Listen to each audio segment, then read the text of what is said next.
बेचारी बहू। सरिता की शादी एक अच्छे परिवार में हुई है। उसका पति रोहन उसे बहुत प्यार करता है। घर में उसकी सास शांति और ननद मीनाक्षी भी है, जो सरिता के किसी काम में दखल अंदाजी नहीं करती।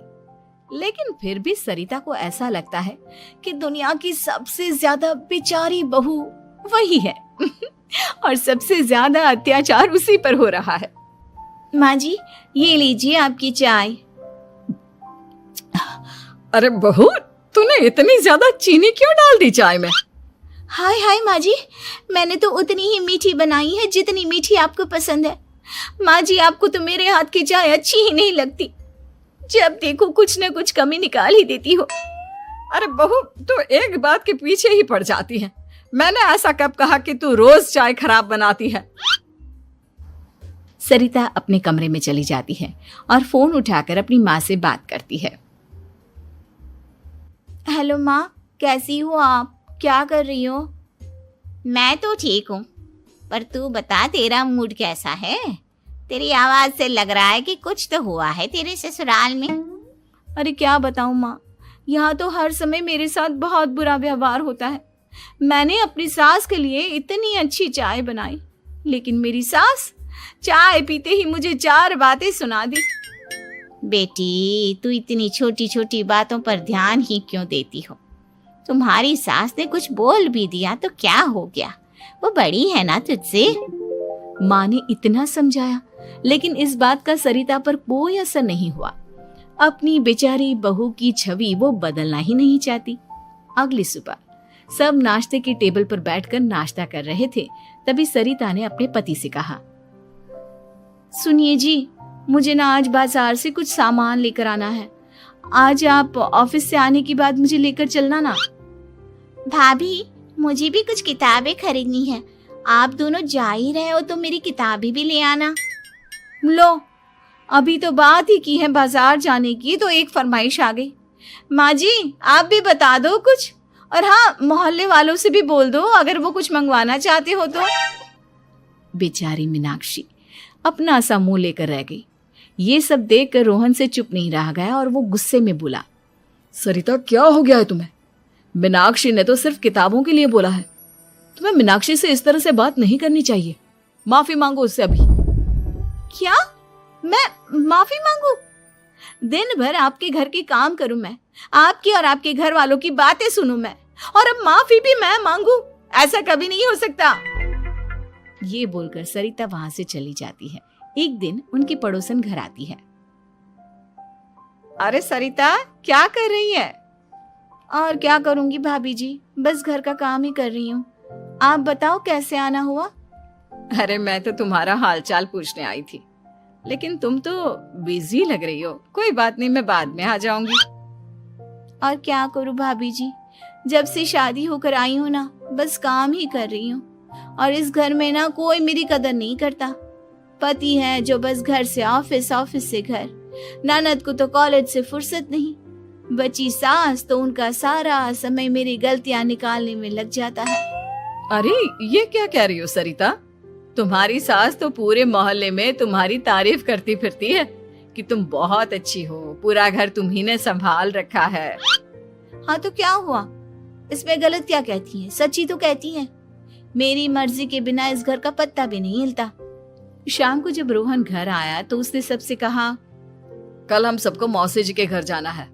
उनकी बेटी की शादी है। सब अपनी अपनी पैकिंग कर लो, सुबह होते ही निकल जाएंगे। और सरिता, तुम कान खोलकर सुन लो, वहां जाकर किसी की बुराई भलाई शुरू मत कर देना, नहीं तो मुझसे बुरा कोई नहीं होगा।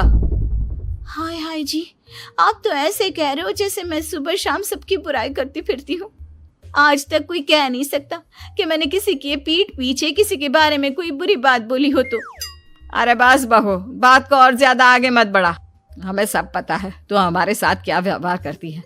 ये बात घर तक रखना, शादी में किसी को कुछ मत बोलना, नहीं तो सब कहेंगे कि शांति की बहू कितना बोलती है। हाँ हाँ, सब कुछ तो मैं ही बोलती हूँ ना। आप लोग तो हर समय फूलों की बारिश करते रहते हो मेरे ऊपर। सारी गलती मेरी है जो मैं इस घर में आई। सबका कितना ध्यान रखती हूँ, लेकिन फिर भी मेरी तो आप लोगों की नजर में कोई कदर ही नहीं है। अगली सुबह सब लोग मौसी जी के घर पर चले जाते हैं। वहां पर शादी का माहौल होता है, सब जगह चहल पहल होती है, बहुत सारे मेहमान आए हैं। सरिता को वहां बहुत अच्छा लग रहा है। वो अपने मन में सोचती है, यहाँ कितना अच्छा लग रहा है, कितनी रौनक है। मैं यहाँ किसी से ज्यादा बात नहीं करूंगी। अगर मेरे मुंह से कुछ ऐसा वैसा निकल गया तो रोहन जी तो मुझसे गुस्सा हो जाएंगी। सरिता ये सब सोच ही रही थी कि वहां रोहन की कजिन साक्षी आ गई और सरिता से बोली, आप सरिता भाभी हो ना? जितना आपके बारे में सुना था आप तो उससे भी ज्यादा सुंदर हो। हाँ वो तो है, मेरी सुंदरता की तारीफ सब करते हैं। मेरे मायके में तो सब यही बोलते हैं कि रोहन जी की किस्मत बहुत अच्छी है जिन्हें मैं मिली। लेकिन आप कौन है? मैंने आपको पहचाना नहीं। मैं रोहन भैया की कजिन हूँ। आपकी शादी पर नहीं आ पाई थी ना, इसलिए आप मुझसे मिली नहीं कभी। शांति मौसी और मीनाक्षी आपकी बहुत तारीफ करते हैं। क्या कहा तुमने? मेरी तारीफ? कभी नहीं। मेरे ससुराल वाले कभी मेरी तारीफ कर ही नहीं सकते। मैं इतनी अच्छी हूँ, मेहनती हूँ, लेकिन उन्हें तो मेरी कदर ही नहीं।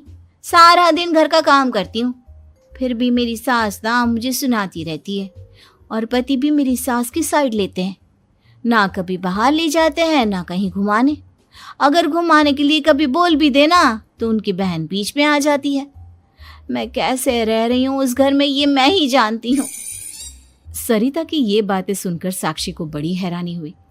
अब वो हर किसी के सामने अपनी बढ़ाई और ससुराल वालों की बुराई करने लगी। रोहन और शांति को सरिता पर बहुत गुस्सा आया, लेकिन वो चुप रहे। अगले दिन जब वो अपने घर पर आए, सरिता, तुमने क्यों सबके सामने मेरी इज्जत का तमाशा बनाया? तुमसे बोला था ना कि चुप रहना। अजी ऐसा भी क्या कह दिया मैंने जो इतना भड़क रहे हो? तुम जहां जाती हो अपना रोना शुरू कर देती हो, कभी किसी दूसरे की बात ही नहीं सुनती, बस अपनी कहती रहती हो। तुमने सबके सामने हमारा तमाशा बनाकर रख दिया है। हे भगवान, मुझे अपने पास बुला ले। जिस घर में मेरी कदर ही नहीं उस घर में मेरा क्या काम? अरे क्या करूंगी मैं यहाँ रहकर? जो भी आता है मुझे सुनाकर चला जाता है। मैं तो किसी से कुछ नहीं कहती। सीधी सादी बहू मिल गई है ना सबको, तो जो जी में आए वो करो। सरिता ने अपने आगे किसी को कुछ बोलने ही नहीं दिया और उस दिन भी उसने सबके सामने खुद को बेचारी बना ही दिया। अगले दिन मीनाक्षी कॉलेज के लिए लेट हो रही थी, इसलिए वो हर काम जल्दी जल्दी कर रही थी। अपना नाश्ता लेने किचन में गई और पतीले में रखे गरम दूध को गिलास में डालने लगी। दूध का पतीला उसके हाथ से छूट गया और गरम गरम दूध उसके हाथ पर गिर गया। ओए माँ, हाय मेरा हाथ, माँ मेरा हाथ जल गया। मीनाक्षी की आवाज सुनकर सरिता दौड़ती हुई आई।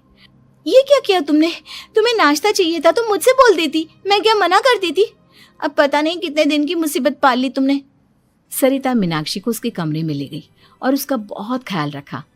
उसका इस तरह से ख्याल रखना शांति और रोहन को थोड़ा अजीब लगा। माँ, सरिता के दिमाग का भी कुछ पता नहीं। कल शादी में सबको इतना कुछ बोल कर आई है हमारे बारे में, और अब मीनाक्षी की कितनी अच्छी देखभाल कर रही है। ये ऐसा क्यों करती है? बेटा, तेरी बीवी की ना आदत हो गई है सबके सामने खुद को बेचारी दिखाने की, और आदत इतनी जल्दी नहीं बदलती। जब ये बोलना शुरू करती है तो रुकने का नाम ही नहीं लेती, इसलिए इसे पता ही नहीं चलता कि ये किसके सामने क्या बोली जा रही है। लेकिन दिल की बहुत अच्छी है। हमें भी अपना दिल बड़ा करके ये जैसी है इसे स्वीकार करना चाहिए।